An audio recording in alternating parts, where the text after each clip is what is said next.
ចិនជីវិនយាអូម៉ែម៉ារីយ៉ា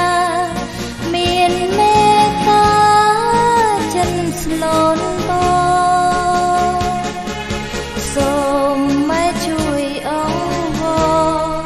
ព្រះជាម្ចាស់ឲ្យកូនផង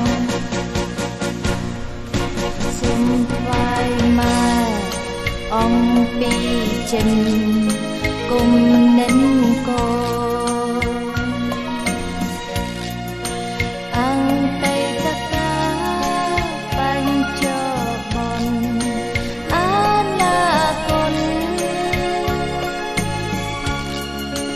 ក៏សរសើរព្រះជាម្ចាស់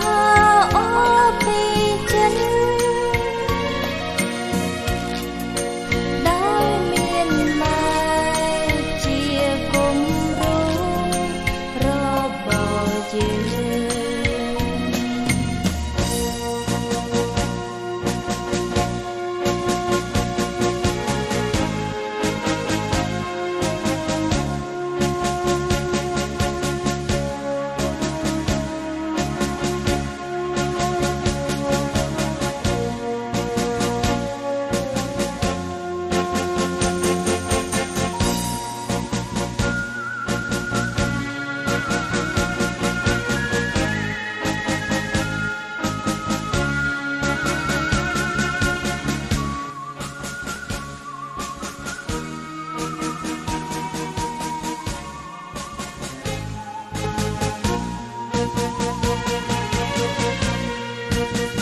ានក្រីក្រប